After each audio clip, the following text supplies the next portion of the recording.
Hi everyone, Aaron here for Zollotech, and this is the new 2026 iPad Air M4. I thought we'd unbox it, compare it with the M3 of last year, set it up, and see what's new. Now there's two different models this year, just like last year. We have the 11-inch that starts at $599, goes up to $1,249 if you opt for the cellular option.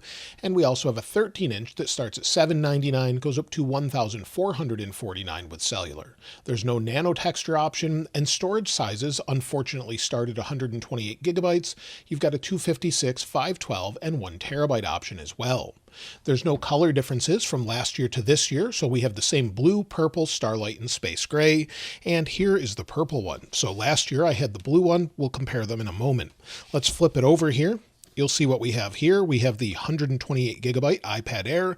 It really should start at 256, but it doesn't this year, and let's go ahead and open it up.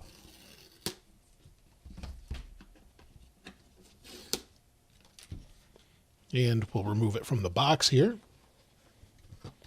See what we've got inside. So here's the iPad itself. Again, we'll set that aside. See what we've got in the box included with it, at least in the United States. It can vary around the world, but it says iPad Air. This is a quick start guide, it looks like, and that's about it. Then in the box, we have a AC adapter, which is nice. So you'll see here, this is a 20-watt adapter. So that's included, at least in the US, like I said, and then USB-C to USB-C with this nice braided cable. I would love to see these color matched at some point. We didn't see that with the iPhone 17e either. Let me set the box aside, and we'll open this up in just a moment here.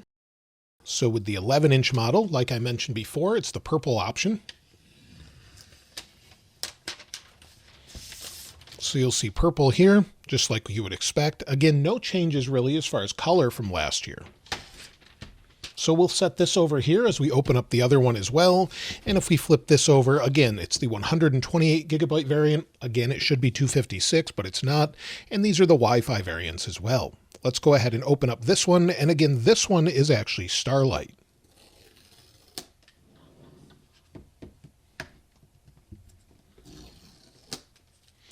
There we go. So the 13-inch model here. Again, I would not expect anything different in the box. Same adapter, probably still 20 watt, and it's the 20 watt adapter as well. And then of course the Starlight iPad Air. And there we have it here. So again, no nano texture option on either of these. There's no option for it, and it is fairly reflective. So it's the same design as last year, and in fact I have the last year model here in blue, so you can see side by side, same size. On the side here, on the right hand side, we've got our volume buttons, along with our little option or adapter here for your Apple Pencil. Then on the bottom, if we take a closer look here, we have speaker ports, but we don't have 4 speakers, we have 2, along with USB-C. Nothing on the other side whatsoever, and then on the top, again, some speaker ports along with a power sleep wake button and touch ID sensor. We've got the camera on the back, same display on the front, same bezels and everything. And again, from last year, this is the M3 in silver compared to this year's Starlight in the M4 variant. Exact same thing everywhere. So same buttons, same placement. The external frame or the entire chassis is exactly the same on all of them. So identical there, no changes throughout. The same is true with the wallpaper there as well. Now the only physical change is with the M3 version. It's slightly lighter at 1.01 pounds or 460 grams compared to the new one that's 1.02 pounds or 464 grams with the 11-inch. And with the 13-inch variant, we have no change in weight compared to last year's model. Now the displays are the same as last year as well. We have 600 nits of maximum brightness, no HDR, and no 120 Hz ProMotion. They both support Apple Pencil Pro though, just like last year. But to protect your display before we go ahead and get started and set it up, and also make it a nicer experience, today's sponsor Paperlike is one of my favorite screen protectors. The latest Paperlike 3 is less than 0.095 inches thin, and it meets Apple's design guidelines and ensures your Apple Pencil remains precise. It has a new butterfly application system, making it a no-stress, dust-free application, so let's go ahead and try it out. Installing the screen protector is a multi-step process that results in zero dust and zero bubbles left over thanks to their application tool and simple step-by-step guidance watching their video online. Now that the Paper-like screen protector is in place, that was the easiest install I've ever done on an iPad. There's no dust afterward, I didn't have to mess around with it, and now it has a paper-like surface. So this is thanks to the nanodot surface technology, and the texture actually is paper-like. So if we unlock it here, you'll see we have notes. If I write out Zollotech, it feels just like paper. If I go ahead and scribble back and forth, take a listen to it. It also sounds like paper as well, and thanks to Paper-like's fine-tuning, it also keeps the Apple Pencil tip from wearing out thanks to years of experience. So this is very nice to use. In fact, my daughter still uses one on her iPad and loves it. So this is something I can definitely recommend, and of course I'll leave a link to them in the description below if you'd like to try it out. Now let's go ahead and set it up. So we'll turn both of these on, and of course we'll see how fast they are compared to the previous generation. So we'll turn it on here. Again, you'll see nano texture now that you can purchase after, gives you sort of the same texture, and it does have some anti-reflective properties. So you can see that here. If I tilt it, it looks great overall. So let's go ahead and get these set up. So first, let's go ahead and select English. We'll select United States. Then you can change the appearance if you want it larger or smaller. Then it says quickly set up iPad. I'll bring in my iPhone to make that easy. And you'll see here, we just sort of scan the code here and it gets things ready and automatically adds it to your account. So now we'll put in the passcode from the iPhone itself. I'll get the other one set up in just a moment as well. But again, let's give it just a moment here.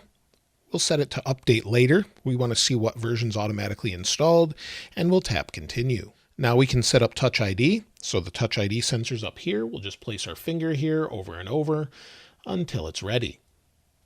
So again, just keep placing our finger there. And you can capture another fingerprint if you'd like, but it says almost done. There we go. We've finished that up. And you'll see you can add another. Now it's setting up my account, so we'll wait for that. We have to agree to the terms and conditions. There we go, and it will sign into my account. So now it says make this your new iPad. I'll go ahead and customize it. I want to set it up as new so I won't transfer anything. And then we'll customize again and choose only download the updates automatically. I'll turn on location services. Then we can set up Apple Pay. We'll tap set up later. Then we can set up screen time. Again, set up later. And then we have iPad Analytics. I'll choose not to share. Then we can either skip Apple Intelligence or continue and enable it with notification summaries if you'd like. Of course, we're still waiting for Siri 2.0. We'll turn on priority notifications. Then we can enable Siri. We could do that later. And then it's asking if I want to continue in the beta program. I won't. We'll just continue without it and see what we've got here. And now it's talking about multitasking and windowing. So if you want full screen apps, you can do that, or full screen in windowed mode. So we'll just select full screen apps for now. Now it says welcome. So we'll get started. So let me set this one up, and then we'll come back and see what we've got as far as iOS updates and everything else. Both devices are set up on the main home screen, and if we go ahead and take a look at what version is pre-installed, we'll go into Settings, General, and then About. And you'll see both of them have iPadOS 26.3 pre-installed, build number 23D8128. So that means we probably have an update. So if we go into our settings here, we'll go back into General, Software Update. So we do have an update to iPadOS 26.3.1 right out of the box. Let me go ahead and tap Update now, get this going, and then we'll take a look at it closer once it's finished. Now both iPads have been updated to iPadOS 26.3.1 as you can see here. And as far as what's new, well, we have the new M4 chipset. So what that means is faster memory bandwidth, up to 120 gigabytes per second, up from 100 of last year. We also have an 8-core CPU and 9-core GPU with one less performance core this year, but one more efficiency core. We should also have a faster neural engine, and overall the chipset should be faster. With this update, we also gain 12 gigabytes of RAM instead of just 8. So you can see that here in Geekbench. We'll take a look at this in a little bit, but you'll see 11.6 gigabytes or 12 gigabytes of RAM. So that's great to see. Now, the only other change here has to do with Wi-Fi and cellular. If you opt for the cellular modem option, you now get the C1X modem. So that's the latest modem that they put in the iPhone Air, as well as the M5 iPad Pro. You also get the Apple N1 chip. So what that means is Wi-Fi 7 and Bluetooth 6. So that's included in both of these iPads. That's the major upgrade here. As far as anything else, the speakers, the cameras, everything else is pretty much identical when it comes to the hardware. When it comes to the speed, I thought we'd compare it with the M3, and then we'll also take a look at the Magic Keyboard and see how that fits. Now let's go ahead, we'll go into Geekbench 6, and we'll take a look at the AI side of things as well. So we'll go in here, I'll run it here, and I'll also run it on the older ones that we have right here. Benchmarks completed, and you can see the M3 iPad Air from 2025 on the top, the 2026 M4 iPad Air below. We have up to 13,374 for multi-core and 3,722 for single-core. This can vary a little bit, but it just shows you a little bit of an incremental bump up from what we had before. Let's take a look at its AI capabilities as well. Geekbench AI scores completed, and you'll see here up to 6,450 for quantized score, and that's compared to the M3 above it. So again, a little bit faster capability.